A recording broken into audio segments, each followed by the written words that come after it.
Le 24 mai 2025, un événement inattendu a émergé dans le ciel lorsque le réseau Atlas, qui réunit plusieurs télescopes répartis à Hawaï, au Chili et en Afrique du Sud, a identifié pour la toute première fois un objet lumineux qui n'apparaissait dans aucun catalogue d'étoiles ou de planètes. Cet objet s'est révélé être une comète en provenance probable du nuage d'Oort, cette vaste zone sphérique située aux confins de notre système solaire et où séjourne un nombre encore mal connu de petits corps glacés. Les astronomes ont désigné cette comète sous le nom de C2025K1, Atlas. Et sa découverte a rapidement suscité des questions sur sa trajectoire, son apparence et son évolution à l'approche du Soleil. Les premières estimations recueillies peu après l'observation initiale ont indiqué que ce corps allait frôler notre étoile à une distance d'environ 0,334 unités astronomiques, ce qui correspond à un peu plus de 50 millions de kilomètres. Pour replacer ce chiffre dans un contexte familier, on peut rappeler qu'une unité astronomique définit approximativement la distance moyenne séparant la Terre du Soleil, soit environ 150 millions de kilomètres. Lorsque les chercheurs ont calculé l'orbite de C2025K1, ils ont compris que le périhélie de la comète, c'est-à-dire le point de son orbite où elle est au plus près du Soleil, se produirait le 8 octobre 2025. Bien que l'on sache que ce genre de trajectoire peut parfois conduire à la désintégration partielle ou totale d'un noyau cométaire, les scientifiques ont aussi envisagé que C2025K1 puisse survivre, au moins partiellement, à ce passage particulièrement rapproché. Néanmoins, au moment de sa découverte, de nombreux médias spécialisés n'ont pas réellement mis en avant cette comète, car un autre visiteur céleste, baptisé 3I Atlas, monopolisait l'attention avec sa trajectoire bien plus exotique et son origine vraisemblablement interstellaire. Ensuite, au cours des mois qui ont suivi, la progression de C2025K1 vers l'intérieur du système solaire est passée plutôt inaperçue du grand public.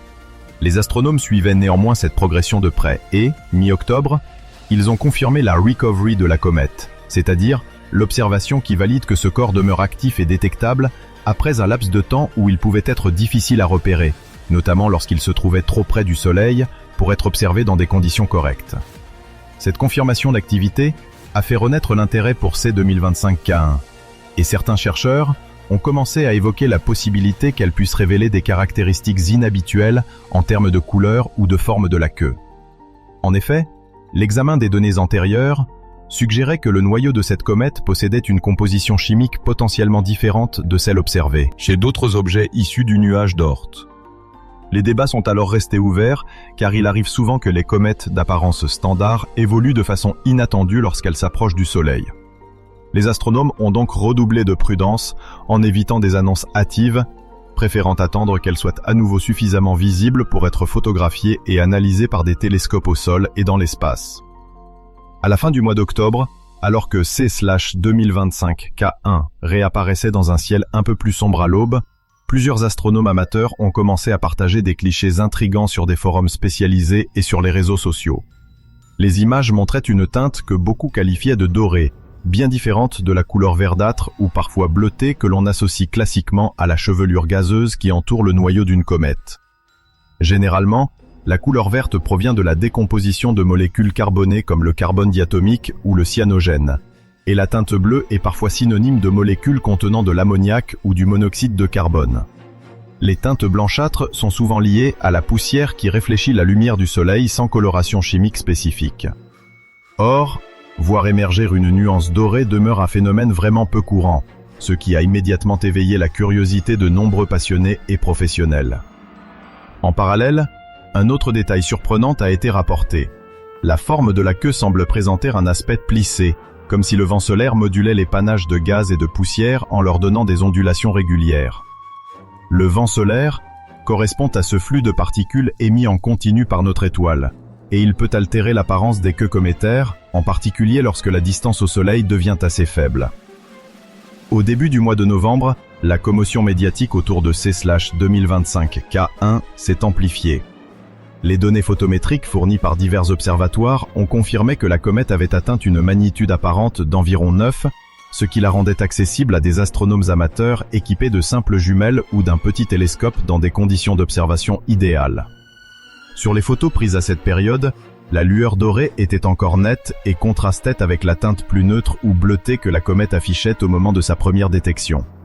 Certains passionnés ont comparé les images de before et after pour mettre en évidence la transition colorimétrique, et il semble bien que cette évolution ait coïncidé avec le moment où la comète est passée au plus près du Soleil, libérant alors un panache de poussière chauffée à des températures qui pouvaient ponctuellement atteindre plusieurs centaines de degrés Celsius à la surface de son noyau.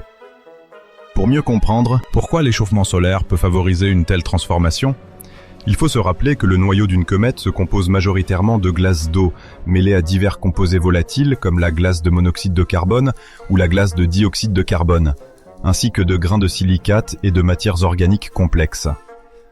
Lorsqu'une comète s'approche de notre étoile, la chaleur croissante provoque la sublimation des glaces, libérant des jets de gaz qui emportent avec eux des particules de poussière. La balance entre ces gaz et ces poussières peut varier en fonction de la composition chimique et de l'histoire thermique de chaque noyau cométaire. Pour C2025K1, les chercheurs soupçonnent qu'une déplétion en composés carbonés, autrement dit une rareté de molécules riches en carbone, pourrait expliquer l'absence de coloration verte ou bleue habituelle. Parallèlement, la présence de certains éléments chimiques comme le sodium peut engendrer une lueur plus orangée ou dorée, notamment si les particules de poussière sont chauffées ou si des émissions spécifiques se forment sous l'influence du rayonnement solaire.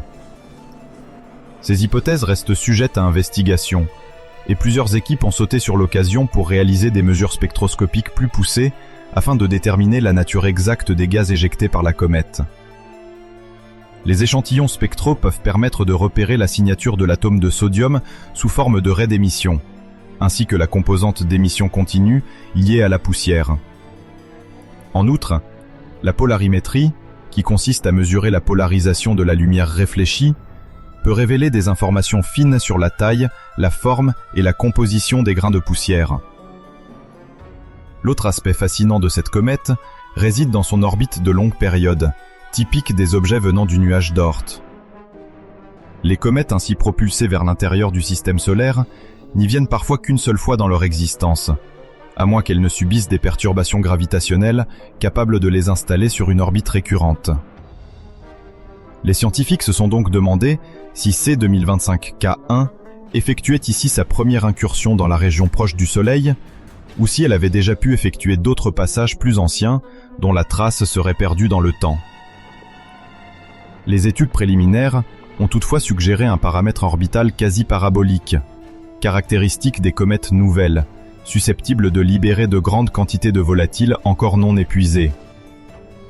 C'est précisément ce genre de configuration qui peut conduire à des éruptions de luminosité soudaines, mais aussi à des risques de désintégration. Cependant, C2025K1 a déjoué les pronostics les plus pessimistes en traversant son périhélie sans signe majeur de rupture. Au contraire, après le 8 octobre 2025, période cruciale où elle a subi les plus fortes contraintes thermiques, on a constaté que la comète émettait encore suffisamment de poussière pour montrer cette fameuse couleur dorée. On peut donc en conclure qu'elle a, à son échelle, plutôt bien résisté au chauffage intense et à l'activité solaire. À mesure que le mois de novembre avançait, les calculateurs d'orbite ont indiqué que la comète allait se rapprocher de la Terre vers la fin du mois, la distance la séparant de notre planète devant descendre autour de 0,4 unités astronomiques, ce qui représente à peu près 60 millions de kilomètres. Cette proximité relative est sans aucun danger pour nous, mais en revanche, elle offre une fenêtre d'observation intéressante pour les astronomes. Toutefois, dans l'hémisphère nord, le meilleur créneau pour la voir restait concentré sur les heures précédant l'aube, dans une zone du ciel située entre les constellations de la Vierge et du Lion, en fonction des dates exactes. De nombreuses personnes passionnées par l'astronomie ont tenté leur chance durant cette fenêtre réduite, car la comète pouvait vite s'échapper des cieux nocturnes et devenir plus difficile à repérer si la trajectoire ou la luminosité évoluait défavorablement. Pour mieux guider les observateurs, plusieurs sites spécialisés, dont The Sky Live, ont proposé des cartes et des outils de suivi en quasi-temps réel, montrant l'emplacement précis de C2025K1 dans le ciel. Certains passionnés ont même tenté de réaliser des dessins ou des séries de photographies pour documenter l'évolution de la queue dorée, dont les variations d'intensité pouvaient se produire sur quelques jours, voire quelques heures, selon l'activité du noyau et les fluctuations du vent solaire. La raison pour laquelle cette teinte dorée suscite tant d'étonnement chez les astronomes tient d'abord au fait qu'elle témoigne d'un équilibre particulier entre la poussière et les gaz dans la chevelure cométaire. Si une comète est relativement riche en composés carbonés volatiles, alors on observe souvent une prédominance de lueur verte ou bleutée, surtout lorsqu'elle s'approche suffisamment du Soleil pour chauffer ses glaces spécifiques. Ici, l'absence de signaux intenses liés au carbone diatomique ou au cyanogène laisse penser que le dégazage principal provient d'autres espèces chimiques, ou qu'il reste dominé par des grains de poussière échauffés, dont la composition minérale légèrement rougie ou chargée en sodium pourrait filtrer la lumière reçue. Il existe également un effet possible de diffusion, qui dépend de la taille des particules et peut influencer la façon dont la lumière solaire est renvoyée vers l'observateur. Ce sont autant de mécanismes potentiels, appelés à être explorés, grâce aux mesures que l'on peut conduire depuis la Terre avec des spectrographes, ou, si les occasions se présentent, depuis l'espace, avec des instruments capables de couvrir un large domaine de longueur d'onde. Les scientifiques savent déjà que plusieurs comètes ont manifesté par le passé des couleurs particulières, parfois liées à une composition chimique inhabituelle ou à une histoire complexe faite de multiples passages à proximité du Soleil. Dans le cas de C2025K1, c'est surtout l'absence quasi totale de publicité initiale, combinée à l'interaction fascinante de la comète avec notre étoile, qui a créé cet effet de surprise. Durant l'été et l'automne 2025, presque tout l'engouement médiatique se portait sur l'objet 3I Atlas, un visiteur provenant de l'extérieur du système solaire et supposément très différent sur le plan de sa formation et de sa structure interne. Ce n'est qu'une fois que C2025K1 a été réobservée et confirmée mi-octobre, puis qu'elle a élargi sa chevelure dorée, que les observateurs ont réalisé l'opportunité unique qui s'offrait à eux pour étudier un autre type de comportement cométaire.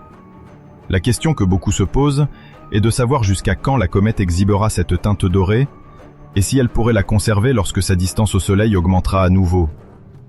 Les modèles de coma et de queue laissent penser que la couleur pourrait persister tant que le dégazage en composés carbonés restera faible, laissant la part belle aux poussières. Toutefois, avec l'éloignement progressif du Soleil, l'intensité d'illumination et de chauffage diminuera, et il n'est pas exclu que la comète redevienne de moins en moins lumineuse, pouvant modifier subtilement sa signature visuelle. Certains pronostics prévoient que d'ici la fin de l'année 2025, CELU 2025K1 s'affaiblira au point de devenir hors de portée de la plupart des petits instruments d'observation. Quoi qu'il en soit, pour nombre d'astronomes amateurs, cette comète restera un souvenir marquant. Peu de comètes offrent une teinte aussi inattendue, et l'aspect plissé de la queue, semblant réagir aux variations du vent solaire, ajoute une dimension dynamique à l'expérience visuelle. Plusieurs de ces passionnés ont déjà commencé à partager des compilations d'images avant-après sur des plateformes d'échange, soulignant la transition assez nette entre la comète encore légèrement verdâtre d'avant le périhélie et celle qui s'est révélée dorée par la suite. Dans certaines séquences accélérées, on apprécie même l'évolution de la queue sur plusieurs nuits, mettant en évidence de petits sursauts d'activité qui se manifestent le long de la traînée de poussière. De tels enregistrements sont précieux pour la communauté scientifique, car ils permettent de conserver une trace précise de la morphologie cométaire dans le temps. Ils peuvent aider à mieux comprendre comment un noyau issu des glaces profondes du nuage d'Oort se comporte quand il traverse cette phase critique d'approche solaire. Les données recueillies par les professionnels et les amateurs sont souvent comparées et recoupées afin d'établir un profil photométrique, polarimétrique et spectroscopique complet de l'objet. Pour les spécialistes en astronomie, CELU 2025K1 marque aussi un jalon dans l'étude des comètes fragiles, souvent soupçonnées de se fragmenter sous l'effet de la chaleur ou de l'influence gravitationnelle du Soleil. Son maintien en un seul tenant démontre que, malgré un périhélie relativement proche, elle a bénéficié de conditions internes lui permettant de ne pas se disloquer. Par ailleurs, la découverte de cette comète par le réseau Atlas illustre l'importance des relevés systématiques du ciel qui s'effectuent sur plusieurs continents, permettant d'augmenter considérablement les chances de repérer et de suivre des objets célestes transitoires. Grâce à ces systèmes, il devient plus facile d'anticiper l'évolution de la luminosité ou de la trajectoire d'une comète et de mettre en place des campagnes d'observation bien coordonnées. Il est enfin intéressant de voir à quel point l'avancée des technologies et la motivation d'une communauté scientifique collaborative ont permis de dévoiler la beauté de ce corps glacé de manière relativement rapide. CELU 2025K1 est peut-être ce qu'on appelle une comète de longue période, mais elle a su rallier en peu de temps l'attention d'un public émerveillé, qu'il s'agisse d'amateurs photographiant la comète ou de professionnels se penchant sur ses moindres particularités. Au-delà de son esthétique, ce sont précisément les défis scientifiques qu'elle soulève qui en font un sujet d'étude captivant pour ceux qui tentent de percer les secrets de la formation des noyaux cométaires et de leur évolution. Il est possible qu'en reconstituant le parcours de cette comète et en disséquant la composition de ses jets, on obtienne des indices supplémentaires sur la façon dont se sont formés les corps du nuage d'Oort il y a plusieurs milliards d'années, dans les régions les plus externes du nuage protosolaire. En fin de compte, la découverte de C 2025K1 Atlas le 24 mai 2025, la confirmation de sa survie mi-octobre et la révélation de sa spectaculaire queue dorée fin octobre début novembre constituent une belle démonstration de la puissance de l'observation collaborative et de la pertinence des missions automatisées pour suivre l'activité cométaire. Ce qui était au départ perçu comme un objet discret et peut-être éphémère est devenu, en l'espace de quelques semaines, un sujet phare pour de multiples chercheurs et passionnés, tous désireux de comprendre les raisons de son comportement atypique. Même si, sur le plan médiatique, la comète a longtemps été reléguée loin derrière l'objet interstellaire 3I Atlas, elle aura finalement su se faire un nom et charmer les amateurs de ciel nocturne. Son histoire rappelle à quel point l'univers reste un champ d'exploration perpétuel, où chaque nouvelle venue peut nous surprendre par une couleur rare, une trajectoire insolite ou un mécanisme physique encore jamais observé sous cette forme. Alors que la fin de l'année approche et que sa trajectoire l'emmènera inévitablement plus loin du Soleil, il sera intéressant de suivre les dernières évolutions de sa luminosité et de sa coloration. Certains espèrent encore la photographier, afin d'immortaliser ce dégradé doré avant qu'elle ne quitte à nouveau le voisinage terrestre et retourne peut-être définitivement vers les confins du système solaire. S'il existe une leçon qu'on peut déjà tirer de son passage, c'est que la diversité des comètes est bien plus grande qu'on ne l'imagine, et que chaque nouvelle découverte peut potentiellement remettre en question nos modèles sur leur composition et leur évolution. Les amateurs qui ont eu la chance de la contempler pendant ces nuits d'observation pré-aube, dans la fraîcheur de l'automne, garderont certainement longtemps en mémoire cette allure féerique et changeante, rappelant que même au XXIe siècle, la voûte céleste reste un espace d'émerveillement permanent. Dans la pratique, pour quiconque souhaiterait repérer la comète C 2025K1 Atlas durant ce laps de temps, il est vivement conseillé de disposer d'un ciel sombre et de bien se renseigner sur l'heure précise de son lever astronomique. En général, les applications et les éphémérides fournies par certains observatoires facilitent la tâche, car elles indiquent la position de la comète en coordonnées célestes selon la date et l'heure. Il est également utile de connaître la notion de magnitude apparente, qui est un nombre indiquant la brillance d'un astre observé depuis la Terre. Plus la valeur est faible, plus l'astre est brillant. Et magnitude de 9 signifie que l'on a affaire à un objet qui peut être détecté avec de simples jumelles en l'absence de pollution lumineuse trop intense. C'est pourquoi C 2025K1 a très vite suscité l'enthousiasme de ceux qui possèdent un équipement modeste mais rêvent d'admirer un phénomène céleste rare et éphémère. Bien sûr, observer une comète dorée nécessite parfois un peu d'expérience pour discerner la couleur, car l'œil humain n'est pas toujours aussi sensible aux nuances dans l'obscurité. Les capteurs photographiques, eux, captent généralement plus de détails chromatiques et de magnifiques clichés peuvent révéler toute la subtilité des teintes que la comète affiche. Selon Life Science, certains astronomes estiment que ce type de coloration inhabituelle pourrait donner des informations très précises sur la composition minérale de la poussière éjectée et sur les ratios respectifs de divers gaz dans la coma. Lorsque la glace d'eau se sublime, elle peut entraîner avec elle d'autres composés qui, en se libérant, prennent différentes teintes selon les longueurs d'onde émises ou réfléchies.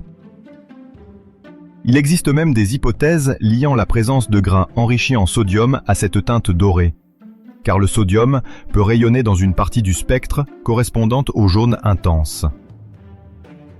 Par ailleurs, certaines analyses antérieures sur d'autres comètes ont montré que le sodium pouvait être arraché à la surface du noyau ou piégé dans des grains de poussière dès que la température dépasse un seuil critique de quelques centaines de degrés Celsius, ce qui peut survenir facilement à une distance inférieure à une demi-unité astronomique du Soleil. Les astronomes professionnels n'hésitent donc pas à pointer leurs instruments les plus performants vers C 2025K1 afin de décrypter la structure fine du spectre lumineux et de confirmer ces hypothèses.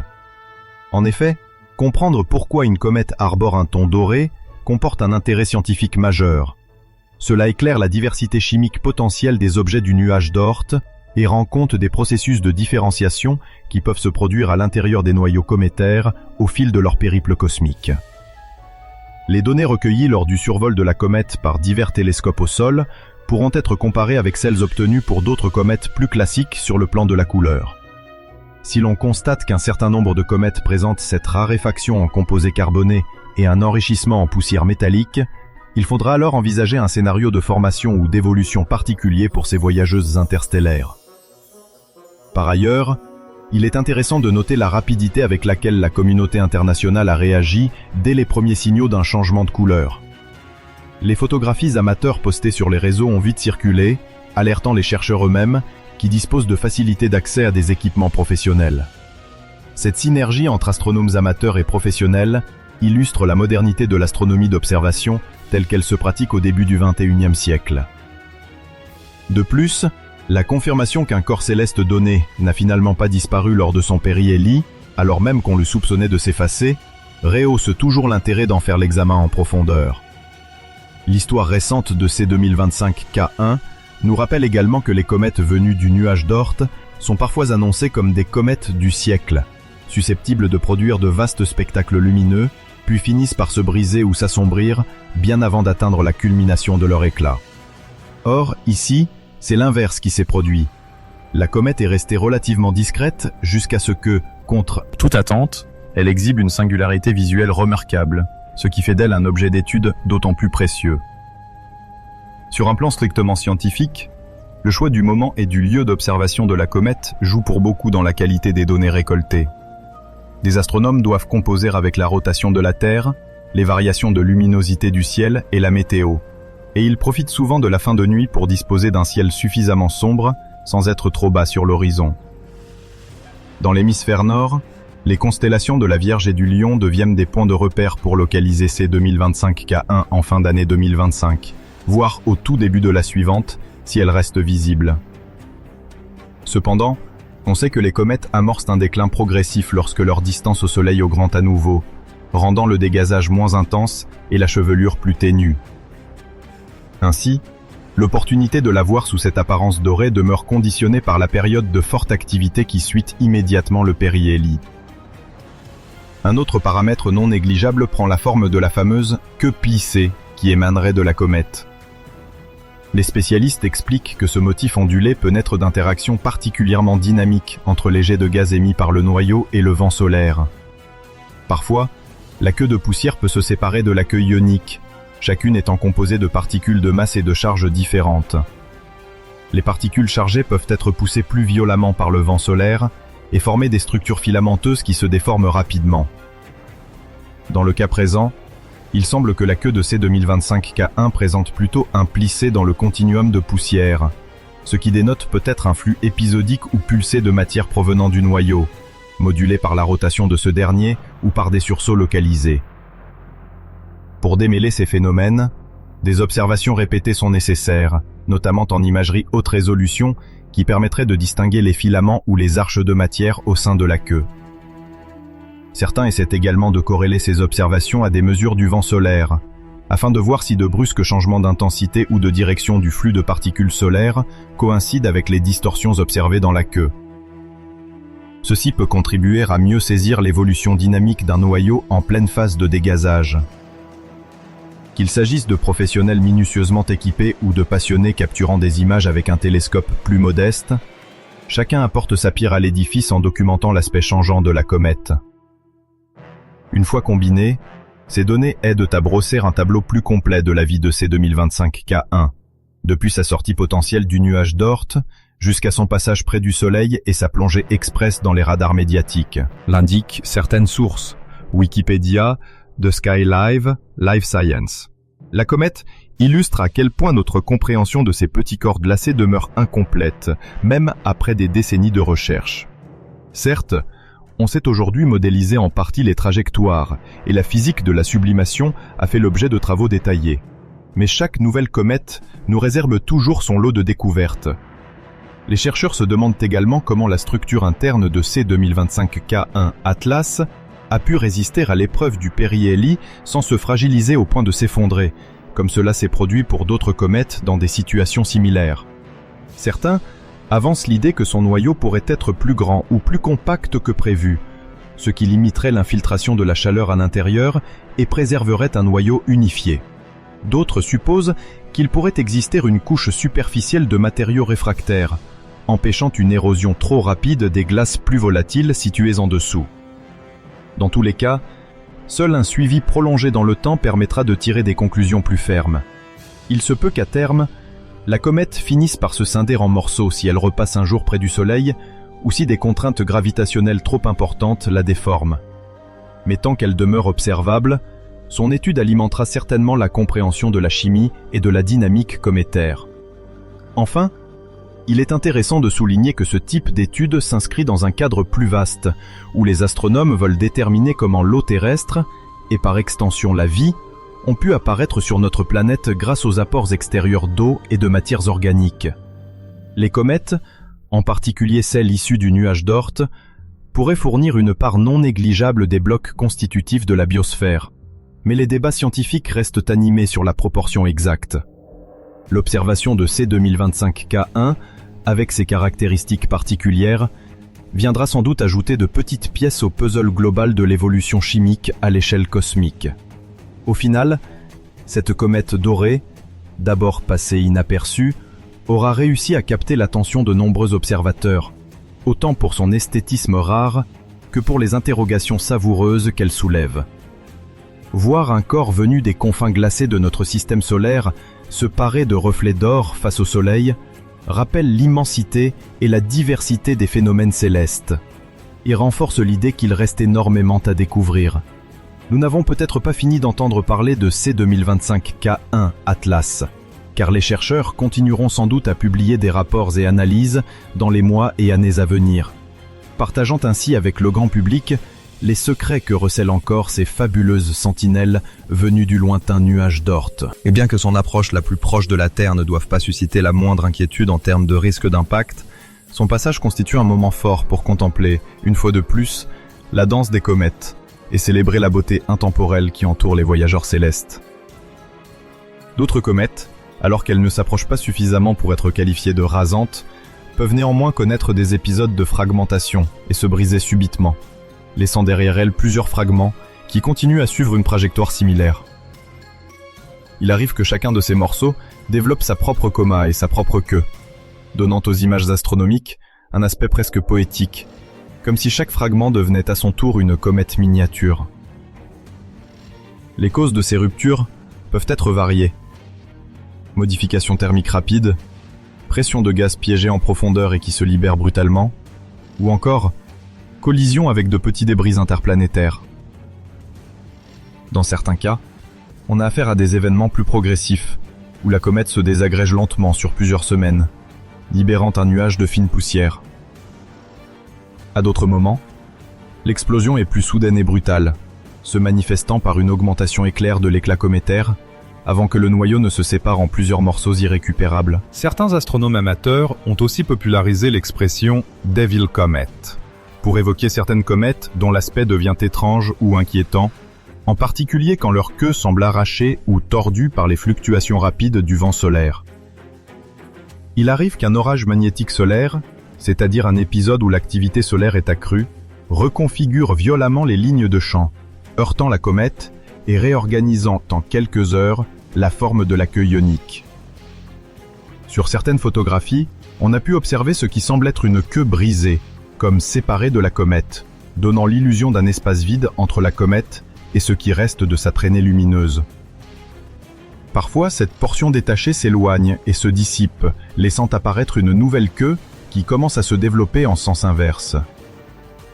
Cette queue fantôme participe à la réputation un peu diabolique ou surnaturelle de certaines apparitions cométaires.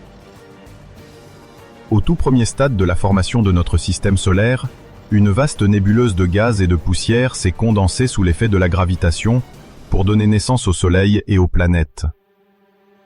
À cette époque, la matière orbitante entre la future planète Mars et la géante Jupiter était soumise à des collisions, à des concentrations de matériaux et à des perturbations gravitationnelles particulièrement fortes. En effet, la présence d'une planète géante en croissance comme Jupiter, dotée d'une masse considérable, a continuellement perturbé les débris qui tentaient de s'agglomérer dans cette région. C'est ainsi que, selon les scénarios d'évolution les plus admis, s'est constituée la ceinture principale d'astéroïdes, un vaste anneau de petits corps rocheux, métalliques ou mixtes, aujourd'hui répartis entre les orbites de Mars et de Jupiter. L'histoire de cette région est intimement liée à l'équilibre dynamique du système solaire, car si Jupiter n'avait pas été là, une autre planète aurait pu se former dans cette zone. Mais la forte influence de la géante gazeuse a brisé de nombreux embryons de planètes et maintenu ces fragments à l'état d'astéroïdes en orbite dispersée, sans jamais leur laisser la possibilité de se fondre en un corps unique. Lorsque les astronomes du 19e siècle se sont mis à scruter le ciel de manière plus systématique, ils ont découvert progressivement plusieurs de ces corps.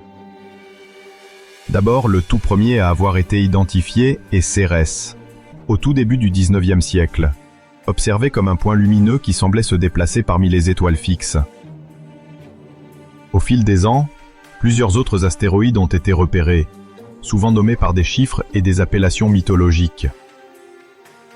Le terme d'astéroïde vient du fait que ces objets ressemblaient à de simples points d'étoiles lorsqu'on les observait dans les télescopes de l'époque, alors qu'une planète apparaît sous la forme d'un disque. À mesure que les méthodes d'observation se perfectionnaient, notamment grâce à la photographie puis à l'imagerie numérique, on a pris conscience de la pluralité extraordinaire qui règne dans cette ceinture.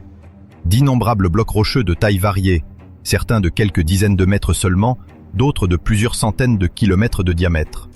Aujourd'hui, on sait que ces astéroïdes se répartissent au sein de différentes familles constituées de débris issus d'anciens chocs cataclysmiques et qu'ils présentent des propriétés spectrales distinctes. Les astronomes classent habituellement ces objets selon plusieurs types, dont les principales catégories sont décrites par des lettres qui renvoient à leur composition chimique. On cite souvent la lettre C pour carbonaceous, autrement dit des astéroïdes majoritairement riches en carbone. La lettre S pour silicaceous, mettant en évidence une forte teneur en silicate, et la lettre M pour métallique, révélant une abondance de métaux comme le fer et le nickel. Ces désignations sont simplifiées, car la réalité est encore plus variée. On trouve des astéroïdes hybrides, dont la composition combine ces caractéristiques à des degrés différents. Les objets riches en carbone, catégorie C, sont particulièrement intéressants pour l'astrochimie, car ils sont susceptibles de receler des molécules organiques complexes et, dans certains cas, des traces d'eau, H2O, en forme de minéraux hydratés ou de glace piégées dans leur structure. Fait plus surprenant, plusieurs découvertes récentes montrent que la frontière entre un astéroïde présumé inerte et une comète à activité gazeuse ne semble pas si nette.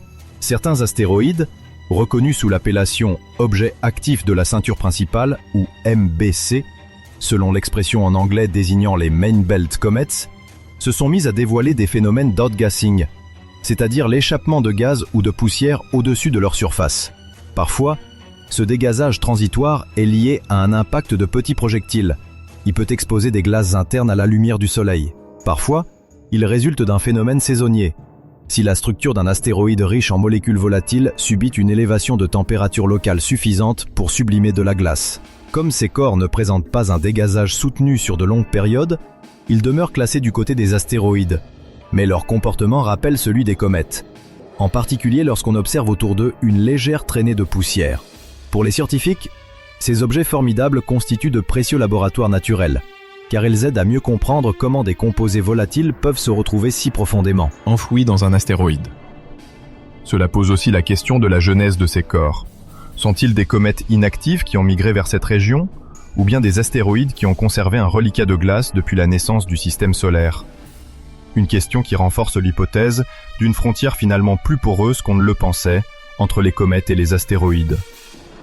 L'exploration de la ceinture d'astéroïdes a pris un nouveau tournant grâce à des missions spatiales dédiées permettant de dépasser la simple étude télescopique et d'aller analyser ces mondes de près. L'une des plus significatives est la mission Dawn, lancée par l'agence spatiale américaine pour étudier successivement Vesta et Cérès. Dawn a d'abord dépassé Mars, puis s'est insérée en orbite autour de Vesta en 2011. Vesta est un gros astéroïde de forme irrégulière, considéré par certains chercheurs comme un embryon de planète. D'un diamètre moyen d'environ 530 km, Vesta est recouvert d'une croûte basaltique, ce qui témoigne d'une différenciation interne passée, similaire à celle des planètes telluriques. Un noyau métallique dense au centre, un manteau rocheux et une coque superficielle. Les instruments de la sonde Dawn ont permis de cartographier la géologie de Vesta, de relever des détails d'impacts anciens, notamment le gigantesque bassin d'impact Rhea Silvia au pôle sud, et de mieux comprendre la nature de ces terrains. La sonde a révélé que Vesta possède des minéraux indiquant un volcanisme passé, même si on l'imagine éteinte aujourd'hui. Les données de Dawn ont également mis en évidence la présence de minéraux hydratés. Cela ne signifie pas que Vesta conserve de la glace à sa surface, car elle fait généralement très sec, et sa température peut atteindre quelques dizaines de degrés Celsius positifs au maximum diurne près de l'équateur, mais rarement plus. Cependant, certains dépôts semblent pouvoir contenir des traces d'hydratation, résultat possible d'impact d'objets plus riches sans volatiles. Après Vesta, la sonde Dawn a quitté ce gros astéroïde pour allier Cérès, le plus grand corps de la ceinture d'astéroïdes. Officiellement, Cérès est classé comme planète naine, car son diamètre s'approche d'environ 950 km et sa forme est quasi sphérique. Les scientifiques s'y sont intéressés pour diverses raisons, dont la possible présence d'un réservoir d'eau, H2O, souterrain. Les images récoltées par Dawn ont d'emblée révélé des surfaces relativement sombres, ponctuées de zones plus claires, dont les fameuses taches brillantes de la région du cratère Okator. Ces taches proviennent de la remontée à la surface de composés comme des carbonates et d'autres sels, extraits par un liquide souterrain. Cette découverte a conforté nombre de chercheurs dans l'idée que La glace d'eau peut subsister à quelques kilomètres de profondeur et alimenter sporadiquement la surface via des fractures ou des cryovolcans.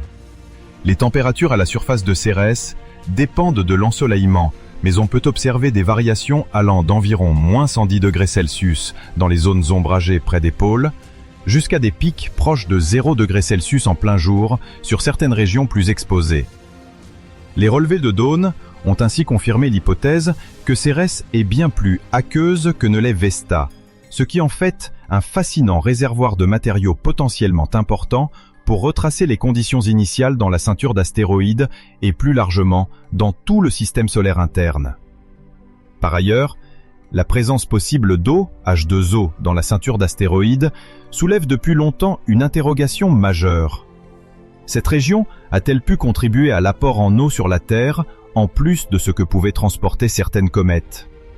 L'histoire de notre planète bleue est étroitement liée à cette question, parce qu'on estime que l'eau n'a pas pu rester stable aux toutes premières étapes de la formation terrestre, quand les températures de surface étaient probablement trop élevées, plusieurs centaines de degrés Celsius, après l'assemblage de la prototerre et les collisions gigantesques qui s'ensuivirent. L'eau a donc dû être en partie acheminée ensuite par des corps riches en glace ou en composés hydratés. Les comètes sont évidemment d'excellentes candidates, car on sait qu'elles abondent en eau, H2O, gelée. Pourtant, les études de la composition isotopique, en particulier le rapport deutérium sur hydrogène, soit le rapport D sur AH, suggèrent que l'eau de nombreuses comètes ne correspond pas exactement à celle trouvée sur Terre. À l'inverse, certains astéroïdes carbonés de la ceinture principale, plus proches de la Terre que les comètes de la périphérie, pourraient posséder une eau, H2O, dont le rapport D sur AH s'approche davantage de celui de nos océans. C'est ce qui a motivé plusieurs travaux visant à mesurer précisément cette signature isotopique chez différents échantillons météoritiques. Certains d'entre eux, considérés comme des chutes d'astéroïdes de type carboné, montrent des valeurs de rapport D sur AH compatibles avec l'eau terrestre, ce qui alimente l'hypothèse que les astéroïdes de la ceinture principale, ou au moins une partie d'entre eux, ont pu contribuer de façon significative à notre approvisionnement en eau. Pour approfondir la connaissance de ces astéroïdes, la NASA et d'autres agences spatiales ont lancé diverses missions. Parmi elles, la mission OSIRIS-REx, qui avait pour but d'étudier et de ramener à la Terre un échantillon du matériau présent à la surface de l'astéroïde Bennu. Bennu est un petit astéroïde de la famille dite B, souvent associé aux objets carbonés, et son orbite croise périodiquement celle de notre planète. Les analyses en orbite effectuées par OSIRIS-REx ont mis en évidence sur Bennu un grand nombre de roches fracturées, de régolithes meubles et, fait notable, d'argile hydratée, qui contiennent des traces d'oxygène et d'hydrogène, formant ainsi des minéraux hydratés. On suppose que ces roches se sont formées au début de l'histoire du système solaire, dans de l'eau, H2O, liquide, présente à l'intérieur de l'astéroïde parent de Bennu, avant que ce corps primitif ne se brise et ne disperse ses fragments.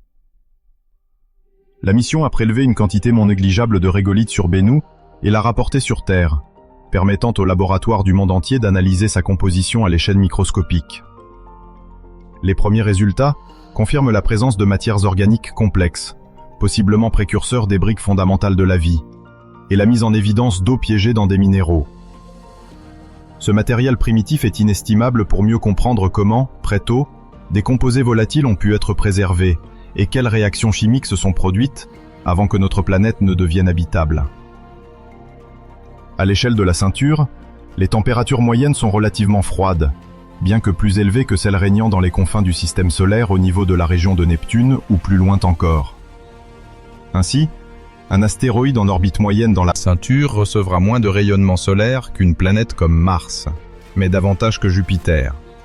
Les écarts de température entre le côté éclairé et le côté plongé dans l'ombre restent importants en l'absence d'atmosphère, et on peut s'attendre à des amplitudes thermiques de plusieurs dizaines de degrés Celsius au cours d'une journée.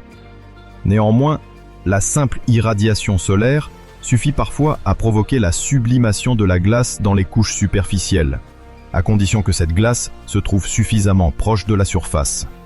À l'opposé, des corps qui possèdent un manteau rocheux épais et très compact peuvent retenir la glace en profondeur, l'empêchant de s'échapper, ce qui contribue à masquer ces réservoirs de matière volatile jusqu'à un éventuel événement perturbateur.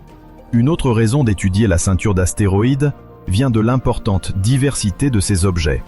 On y observe des astéroïdes pratiquement métalliques, riches en fer et en nickel, issus probablement de la désintégration du noyau d'une protoplanète après un impact d'une violence extrême. D'autres objets sont qualifiés de pierreux ou silicacés. Ce sont les types S, renfermant de la silice, de l'olivine, et on trouve aussi des astéroïdes sombres carbonés, associés au type C, qui paraissent similaires à certains types de météorites tombés sur Terre, appelés chondrites carbonés. Or, ces météorites chondrites carbonés abritent non seulement des minéraux créés dans des milieux aqueux, mais parfois des molécules organiques complexes, et même des acides aminés. Cette composition chimique souligne un point essentiel. La ceinture d'astéroïdes n'est pas un simple dépotoir d'éclats de roche. Elle recèle un échantillonnage unique des conditions qui régnaient au moment de la formation du système solaire. Les différences de composition nous éclairent sur la manière dont la matière a pu se condenser à diverses distances du Soleil, et comment des processus thermiques, impactants ou aqueux, ont façonné ces embryons de planètes inachevées. Les missions spatiales vers la ceinture apportent constamment leur lot de révélations. En plus de Dawn et d'Osiris-Rex, de nombreux survols ont été effectués par des sondes qui visaient d'autres destinations, mais profitaient de leur trajectoire pour collecter des données sur un ou plusieurs astéroïdes croisant leur route. C'est ainsi que les sondes Galileo, Near-Shoemaker, Rosetta et d'autres, lors de survols, ont pris de précieuses images, effectué des mesures de composition et évalué la masse et la densité de petits astéroïdes. Chacune de ces observations contribue à affiner nos idées sur leur formation et leur évolution à long terme. Les collisions dans la ceinture ne sont pas rares, à l'échelle des temps géologiques. Tous ces chocs ont participé à façonner des familles d'astéroïdes qui partagent des traits communs et se déplacent sur des trajectoires cohérentes. Parfois, l'historique de ces collisions se retrouve inscrit dans la distribution des orbites et dans la composition chimique de ces groupes. Cela permet de remonter le temps en étudiant leurs propriétés combinées. L'ensemble de ces études tisse un maillage de connaissances, unifiant les aspects dynamiques et géologiques, éclairant l'histoire même de notre système solaire. Au-delà de la question de l'eau, la ceinture d'astéroïdes revêt aussi un intérêt pratique pour l'exploration future de l'espace. Puisqu'elle contient un grand nombre d'objets et qu'on y trouve des richesses variées, métaux, minéraux rares, glaces, certains projets envisagent la possible exploitation minière de ces astéroïdes.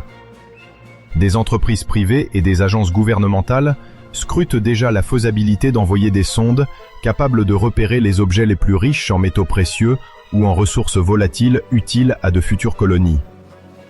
C'est pour cette raison que mieux comprendre la composition de la ceinture d'astéroïdes et la dynamique de chaque corps revêt une importance stratégique, au-delà de l'intérêt scientifique strict. Les techniques d'approche, de capture, voire de déflexion d'astéroïdes en cas de menace pour la Terre, gagneront également en efficacité grâce à ces connaissances. En effet, un astéroïde métallique ne répond pas de la même manière aux tentatives de déviation ou aux forces de marée qu'un astéroïde globalement poreux et carboné. Situé au-delà de l'orbite de Neptune, la ceinture de Kuiper correspond à une vaste zone peuplée d'une multitude de petits corps glacés. Elle s'étend grosso modo de 30 unités astronomiques, la distance moyenne Terre-Soleil, jusqu'à environ 50 unités astronomiques, même si certains objets peuvent s'échapper un peu au-delà de cette limite. Là-bas, l'intensité du rayonnement solaire diminue drastiquement et la température avoisine souvent moins de 100 degrés Celsius. Dans ce royaume gelé, on recense des glaces d'eau, de méthane, d'azote ou encore de monoxyde de carbone. Toutes ces substances restent stablement piégées tant que le Soleil ne les chauffe pas suffisamment. Les astronomes distinguent plusieurs types d'objets dans la ceinture de Kuiper, notamment ceux dont l'orbite est presque circulaire et peu inclinée, qu'on qualifie de classiques. D'autres sont résonnants, car ils subissent une interaction orbitale avec Neptune, par exemple 2 révolutions complètes pendant que la planète géante en effectue 3. Ce jeu de résonance stabilise leurs orbites, ou au contraire, les pousse à migrer, leur faisant parfois traverser des zones dynamiques houleuses, et certains finissent par se rapprocher du Soleil. Ainsi, la ceinture de Kuiper forme un véritable coffre au trésor Astronomique. Juste après la ceinture de Kuiper, on découvre une région voisine, appelée disque diffus ou disque éparse. Ces objets suivent des trajectoires plus étendues et plus excentriques, c'est-à-dire qu'ils dessinent des ellipses plus allongées. Cette différence de formes radicaux est souvent liée aux perturbations gravitationnelles qu'exerce Neptune, car une approche rapprochée avec la planète peut arracher l'objet à une orbite presque circulaire pour l'envoyer beaucoup plus loin, parfois sans unités astronomiques ou davantage. Comme ces corps s'éloignent considérablement du Soleil à l'aphélie, le point le plus lointain de leur orbite, ils peuvent ensuite redevenir très discrets, inertes, et on ne les détecte que rarement. Pourtant, il suffit parfois d'une perturbation supplémentaire pour les forcer à replonger vers l'intérieur du système solaire. Dans ces conditions, ces astres anguleux peuvent s'activer sous l'effet d'un regain de chaleur, sublimant tout ou partie de leur glace. Ainsi, disque diffus et ceinture de Kuiper apparaissent comme 2 franges d'un même réservoir de matières anciennes, hérité du disque protoplanétaire initial. Les objets qui en proviennent peuvent donc, à force d'interactions incontrôlées, devenir des comètes de courte période. Ils sont parfois catapultés jusqu'à s'approcher près du Soleil, offrant alors un spectacle éphémère. Parmi les mondes les plus notables dans la ceinture de Kuiper, on trouve d'abord Pluton, longtemps considéré comme la 9e planète avant d'être reclassé en planète naine. Cette dénomination souligne son appartenance à un groupe plus vaste de corps comparables en termes de taille et de composition. Pluton possède d'ailleurs plusieurs lunes, dont Charon, qui fait presque la moitié du diamètre de Pluton. Les données recueillies par la sonde New Horizons en 2015 ont montré une surface complexe, avec des plaines de glace d'azote, des montagnes de glace d'eau et même des phénomènes assimilables à de la géologie active, dans un environnement pourtant à moins 230 degrés Celsius. Un autre exemple marquant est Eris, un objet si grand et si éloigné qu'il a suscité au début des années 2000 une controverse sur la définition même du terme planète. On compte également Oméa, remarquable pour sa forme allongée et son taux de rotation très rapide, ou Makemake, dont la surface semble recouverte d'un mélange de méthane gelé et d'autres glaces. Enfin, Arrokoth, visité lui aussi par New Horizons, a révélé 2 lobes collés l'un à l'autre, témoignant d'une accrétion en douceur à l'aube du système solaire. Les objets du disque diffus, quant à eux, fascinent par leur orbite atypique, souvent très inclinée ou très allongée. L'un de leurs points communs demeure la force de Neptune, qui peut à tout moment modifier le parcours d'un de ses corps, lui faisant gagner ou perdre beaucoup d'énergie orbitale. Lorsque cela se produit, la nouvelle trajectoire peut l'amener dans des parages bien plus ensoleillés, où la glace se réchauffe et finit par se vaporiser. Si le noyau de l'objet est suffisamment riche en éléments volatiles, cela peut donner naissance à une comète spectaculaire, dont la queue se déploie au gré du vent solaire. Mais certains objets, en raison de leur orbite très excentrique, s'aventurent si loin qu'ils restent hors d'atteinte de nos instruments de détection, un peu comme des sentinelles invisibles dans l'obscurité. Ces corps n'en demeurent pas moins importants pour la compréhension globale de l'évolution du système solaire. Une fois de temps en temps, il suffit d'un passage d'une étoile voisine ou d'une secousse gravitationnelle pour bouleverser leurs orbites, ajoutant encore un élément de complexité à ce ballet cosmique. Ainsi, le disque diffus sert de passerelle, reliant les abords de la ceinture de Kuiper aux régions plus lointaines. À mesure que l'on explore ces territoires glacés, on s'aperçoit que leur teinte varie grandement d'un objet à l'autre. Certains arborent une surface plutôt grisâtre, tandis que d'autres affichent un rouge sombre. Cette disparité est souvent attribuée à des différences de composition initiale ou à l'intensité de l'exposition aux particules énergétiques. Les collisions peuvent aussi jouer un rôle. Lors d'un impact, une partie de la croûte altérée est éjectée, dévoilant des couches plus jeunes et moins soumises aux tholins. Cette dynamique complexe s'observe dans la ceinture de Kuiper comme dans le disque diffus, rappelant que même à ces distances extrêmes, la surface évolue lentement au fil du temps. Les taux de collision y sont certes plus faibles qu'aux abords de la Terre, mais sur des échelles de millions d'années, chaque choc contribue à remodeler l'aspect d'un objet transneptunien. Les variations de luminosité mesurées depuis la Terre indiquent parfois que la forme générale de certains objets est allongée, signe probable d'une rotation rapide ou d'une histoire d'impact multiples. Chaque observation apporte un indice supplémentaire pour reconstituer l'évolution de ces mondes froids qui semblent tout sauf figés dans le temps. Les chercheurs pensent par ailleurs que la disposition actuelle de la ceinture de Kuiper et du disque diffus résulte de mouvements passés des planètes géantes. Une hypothèse, nommée modèle de Nice, suggère que Neptune et ses sœurs plus massives ont migré au fil des premiers temps du système solaire. Dans ce scénario, les objets qui se trouvaient originellement à des emplacements stables furent poussés vers l'extérieur ou vers l'intérieur, remodelant entièrement l'architecture de ces confins. Ainsi, est née la distinction entre ceinture de Kuiper classique et disque diffus, dont les populations d'objets se recouvrent partiellement, mais présentent aussi des différences d'orbite. Les survols de sondes spatiales, comme New Horizons, couplés aux observations télescopiques, permettent de mieux cerner l'histoire de cette migration planétaire. En identifiant la nature chimique des glaces et la forme exacte de chaque orbite, on affine les modèles informatiques qui cherchent à reproduire l'état primitif du disque protoplanétaire. Cette enquête minutieuse nous apprend que rien n'est figé dans ces zones, et que la gravitation n'a cessé de les sculpter depuis des milliards d'années. Les missions futures continueront d'explorer la ceinture de Kuiper et le disque diffus, car ces régions lointaines sont comme des capsules temporelles, préservant des matériaux qui n'ont guère évolué depuis la naissance du Soleil.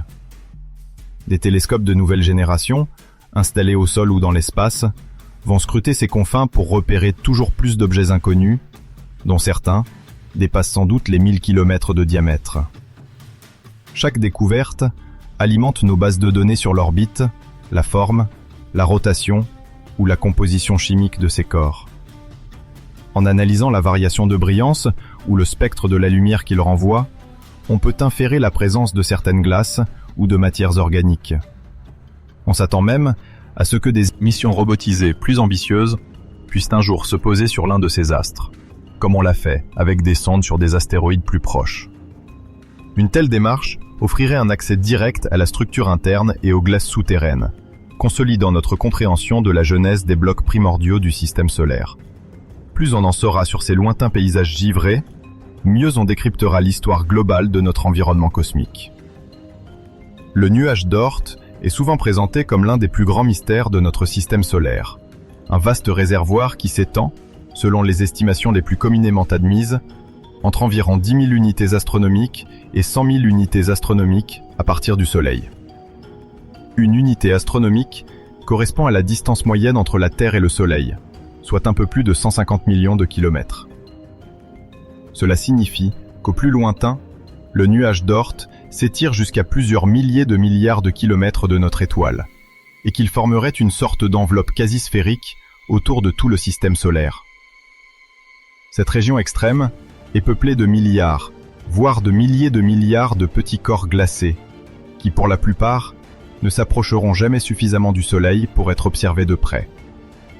Au départ, on peut imaginer qu'il règne dans cet environnement éloigné de très faibles températures, facilement inférieures à moins 200 degrés Celsius ou même au-delà, car on est très loin de la chaleur solaire directe. On sait aussi que, là-bas, le rayonnement solaire est si faible qu'il n'existe guère d'activité sublimatoire notable sur la majorité des corps qui s'y trouvent.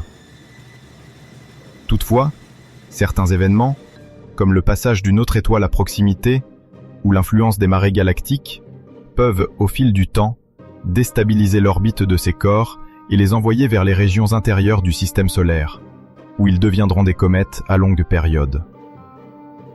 L'idée selon laquelle il existe un énorme réservoir de comètes a été proposée au milieu du XXe siècle par l'astronome Jan Oort, afin d'expliquer la provenance de tant de comètes aux trajectoires très allongées. Beaucoup présentaient des orbites qui semblaient indiquer qu'elles venaient de très loin, et que pour certaines, c'était peut-être leur première visite dans le voisinage du Soleil. En effet, si une comète n'a jamais fait le trajet jusque dans le système solaire interne, sa trajectoire est dite quasi parabolique, avec une excentricité extrêmement proche de 1. Autrement dit, sa course est presque ouverte, à la limite entre une ellipse et une parabole parfaite. Or, pour un phénomène de ce genre, il est nécessaire d'envisager une zone initiale dans laquelle toutes ces comètes pourraient rester enregistrées, parfois durant des millions d'années, avant d'être perturbées par un coup de gravité fortuit qui les précipite vers l'intérieur. C'est exactement ce rôle que remplirait le nuage d'Oort, bien qu'il ne soit pas directement observable.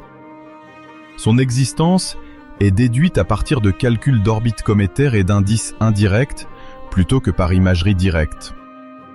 Ce réservoir serait donc composé majoritairement de petits noyaux gelés renfermant un mélange de glace et de poussière, similaire à ceux qui composent les comètes que nous croisons parfois. On pense que ces noyaux contiennent des glaces d'eau, mais aussi de nombreuses glaces plus volatiles, comme celles d'ammoniac ou de dioxyde de carbone, ainsi qu'un éventail de molécules organiques complexes. À ces températures ultra basses, les substances demeurent piégées dans une matrice solide depuis les débuts du système solaire, portant possiblement la mémoire chimique des premiers instants de sa formation. Comme ces corps sont rarement réchauffés, on estime qu'ils gardent des caractéristiques potentiellement vierges, qui n'ont pas été altérées par les passages répétés au plus près du Soleil. Lorsque l'un de ces noyaux effectue sa première plongée dans la région interne, il peut présenter des comportements inattendus, des surprises chimiques ou physiques dues à des glaçages qui n'ont jamais été éprouvés à la chaleur solaire. La comète appelée C2025K1, Atlas, illustre parfaitement ce scénario. Les astronomes la décrivent comme dynamically new, en raison de son orbite très proche de la parabole, ce qui suggère qu'elle provient du nuage de Oort, et qu'elle n'avait jamais encore franchi un périple vers les zones les plus éclairées de notre système solaire. Lorsqu'une comète passe de ses confins glacés à l'environnement plus chaud, elle est soumise à un stress intense. Les changements de température sont brutaux, même si, à l'échelle de la vie humaine, un voyage qui dure parfois quelques milliers d'années peut sembler lent. Quand on considère la distance vertigineuse parcourue, on comprend qu'il a pu se produire un nombre immense de variations minuscules de sa trajectoire, accumulées au fil des influences du champ gravitationnel galactique ou des passages plus ou moins lointains d'autres étoiles.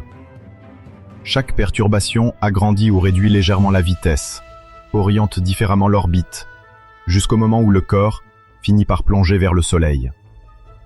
C'est pourquoi on parle souvent d'injection par marée galactique et par rencontre stellaire.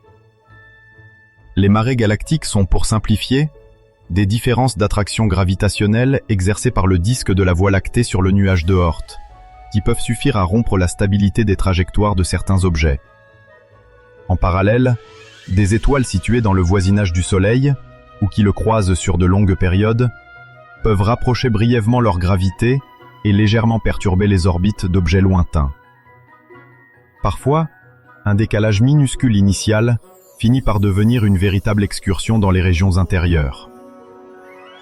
Le cas de C2025K1 Atlas a intrigué les astronomes pour plusieurs raisons, notamment sa composition chimique particulière, qui semblerait pauvre en carbone.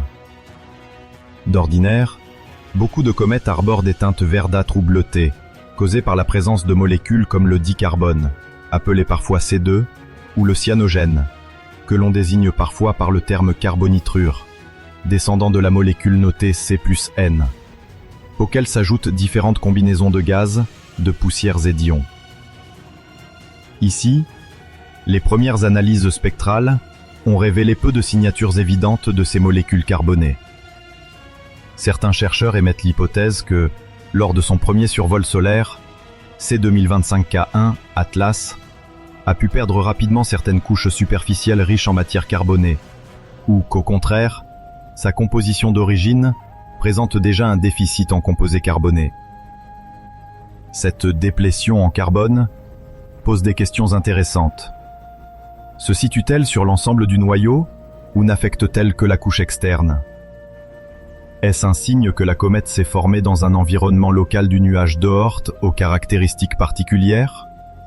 Ou bien cela reflète-t-il un processus universel dans le nuage d'Oort, mais rarement observé faute de comètes analogues analysées d'aussi près? La diversité chimique supposée exister dans cette gigantesque sphère de petits corps reste l'un des plus gros enjeux scientifiques de l'étude des comètes à longue période. On aimerait mieux connaître la répartition réelle des inclinaisons orbitales de ces noyaux, c'est-à-dire l'angle que dessine leur trajectoire par rapport au plan de l'écliptique. Des études statistiques laissent penser que le nuage d'Oort est à peu près isotrope, ce qui signifie qu'il doit être quasi sphérique et qu'il n'y a pas de préférence marquée pour une direction particulière. Cependant, on se doute qu'au fil des milliards d'années, des perturbations gravitationnelles ont pu modeler cette structure initiale pour la rendre moins homogène qu'on ne l'imagine. Des clusters locaux ou des concentrations de comètes pourraient exister, formés par des épisodes de passage stellaire ou de chocs particuliers. En outre, la question de la composition moyenne de ces noyaux demeure largement ouverte. Combien sont particulièrement riches en carbonés? Combien sont dominés par d'autres glaces? Et existe-t-il un gradient chimique qui varierait selon la position d'origine des comètes dans le nuage d'Oort? Les données récoltées sur les comètes entrant dans le système solaire interne ne représentent qu'un minuscule échantillon de la population totale. C'est un peu comme si l'on essayait de comprendre tout un océan en n'observant que les quelques poissons qui auraient sauté dans un seau. L'observation de C2025K1 Atlas, de son orbite très excentrique et de sa chimie atypique, nourrit justement ces interrogations. Les astronomes veulent étudier son spectre lumineux pour y relever les raies caractéristiques de certains éléments comme le sodium, le potassium ou des émissions de poussière silicatée, mais également pour quantifier précisément la présence ou l'absence de molécules carbonées. Lorsqu'on dissèque la lumière venue d'un objet, on peut voir apparaître des raies d'émission ou d'absorption trahissant la composition chimique de la matière qui l'entoure. Si la proportion de dicarbone est réellement très faible, cela pourrait indiquer que le noyau, au moment de sa formation, a subi une ségrégation des éléments volatiles, ou alors qu'il a été intensément altéré par des processus encore mal compris, peut-être relatifs à des collisions au sein du nuage d'Oort. Les spécialistes tentent aussi de caractériser avec précision la taille du noyau, car un noyau plus petit est plus sensible aux processus d'érosion et de fragmentation. De nombreux observateurs cherchent des signes de rupture ou des modifications rapides de la luminosité, ce qui pourrait signaler un effondrement partiel de la structure cométaire sous l'effet de l'échauffement. Il ne faut pas oublier aussi que le nuage d'Oort demeure mal compris, parce qu'il est difficile, voire impossible d'envoyer des sondes explorer directement ces zones reculées. Les durées de voyage seraient considérables et les cibles demeurent invisibles pour nos instruments tant qu'elles ne s'approchent pas suffisamment du Soleil pour dégager un halo de gaz ou de poussière décelable. Par conséquent, on infère l'existence, la composition et la structure du nuage d'Oort grâce aux comètes à longue période qui daignent descendre jusqu'à nos yeux. Il s'agit d'un puzzle à reconstituer. Si l'on constate qu'une comète présente une inclinaison extrême, on en déduit que, statistiquement, le nuage d'Oort offre toutes les orientations orbitales possibles. Si on détermine qu'une autre comète est extrêmement riche en dicarbone, on suppose que certaines régions ou certains noyaux ont préservé un stock abondant de molécules carbonées.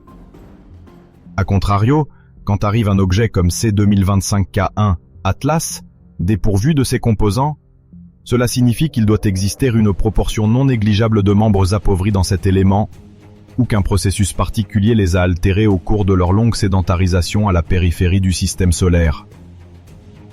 On s'attend à ce que beaucoup des noyaux du nuage d'Oort partagent encore des propriétés proches de celles de la nébuleuse protosolaire, à l'époque où les planètes n'avaient pas encore totalement émergé.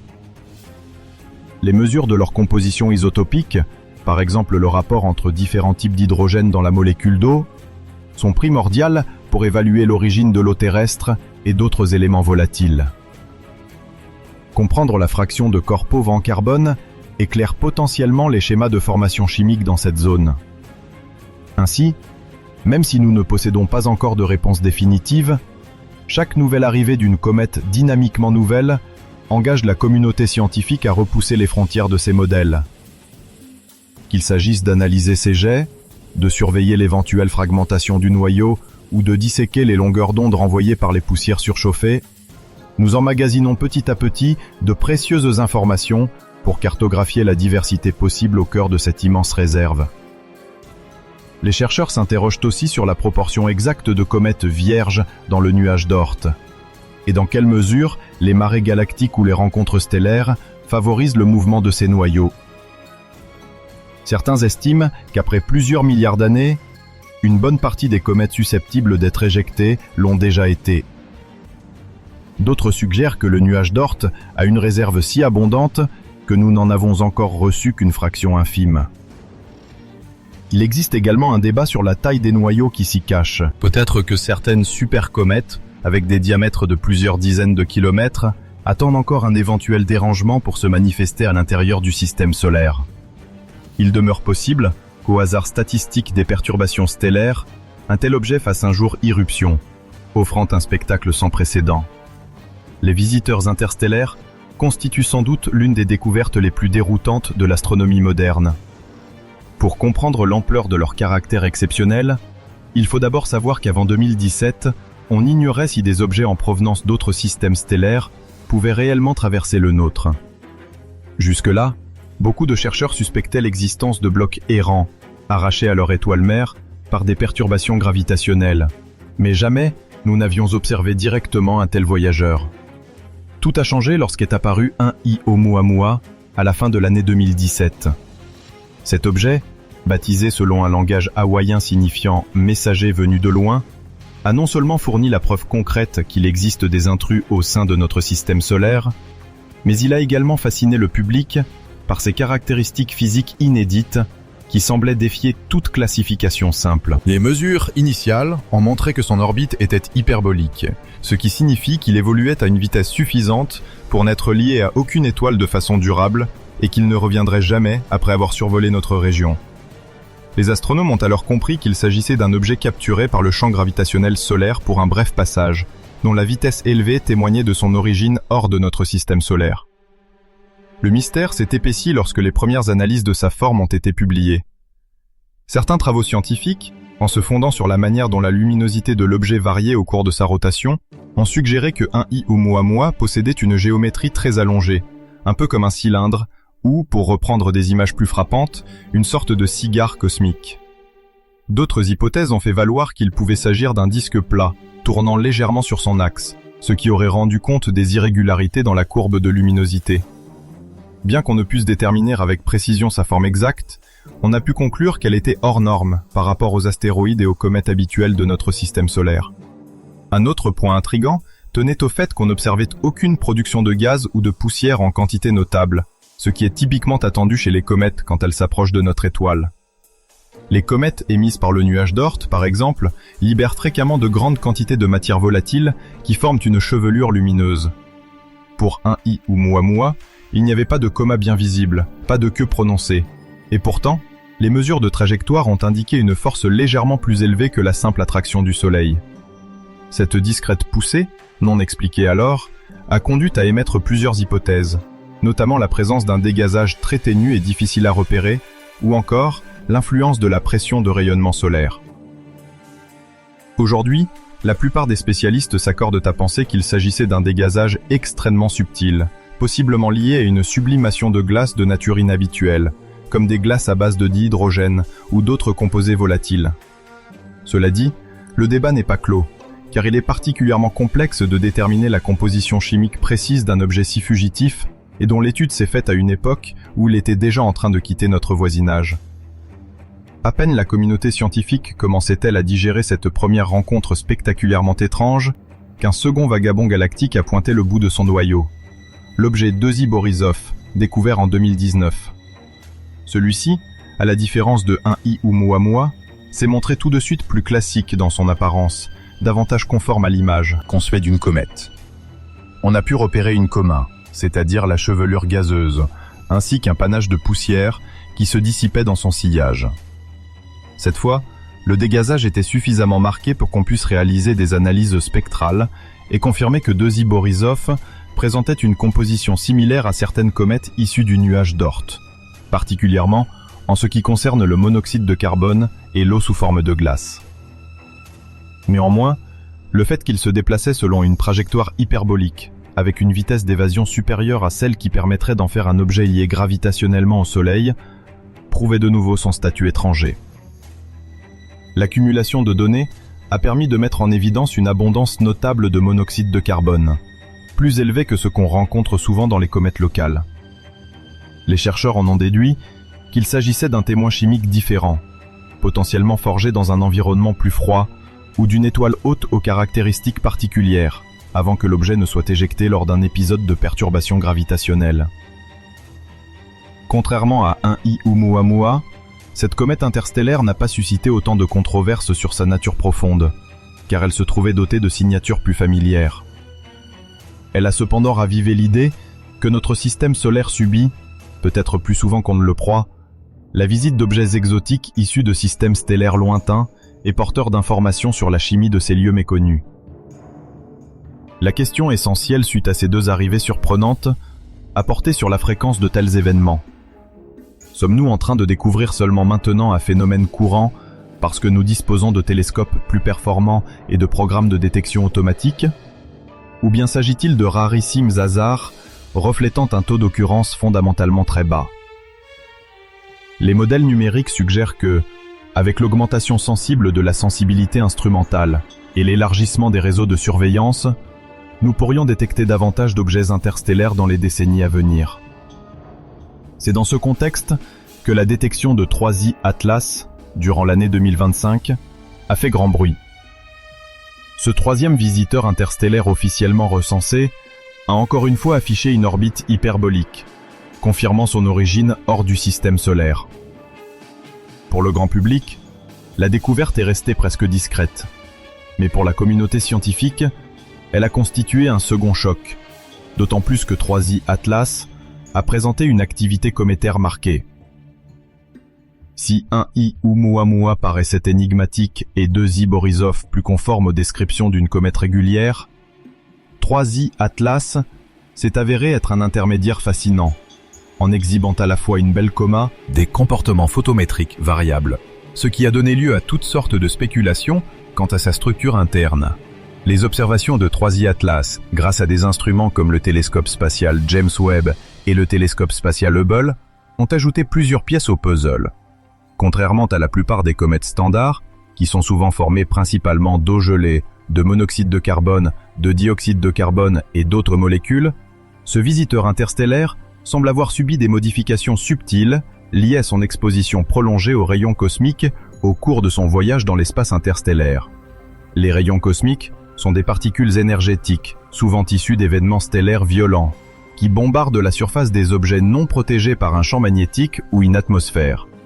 Sur de longues durées, cette irradiation peut provoquer des réactions chimiques et la formation d'une sorte de croûte enrichie en composés plus complexes, parfois décrite comme une croûte de dioxyde de carbone dans le cas précis de 3I Atlas, bien que ce terme recouvre en réalité divers composés nuancés. À certains moments de son approche du Soleil, des jets ou panaches de gaz et de poussière éjectés ont trahi la fragmentation locale de cette croûte et la libération de matériaux plus frais situés en profondeur. Par ailleurs, des changements de couleur ont été relevés, ce qui donne à penser que la surface n'est pas chimiquement homogène et que différentes couches se trouvent exposées à mesure que la sublimation progresse. Ce comportement erratique a rappelé certains épisodes chez des comètes dites actives du nuage d'Oort, mais le caractère interstellaire de 3I Atlas a ajouté un niveau supplémentaire d'interrogation sur la façon dont les glaces s'agglomèrent et évoluent dans le vide intersidéral, loin de toute source de chaleur significative. Amasser des données sur ces nouveaux arrivants provenant des confins de l'espace est devenu une priorité pour de nombreux chercheurs. On espère qu'en mesurant précisément la quantité d'eau, de monoxyde de carbone, de dioxyde de carbone, d'hydrocarbures ou de composés plus complexes, On pourrait établir les similitudes et les divergences avec les comètes locales.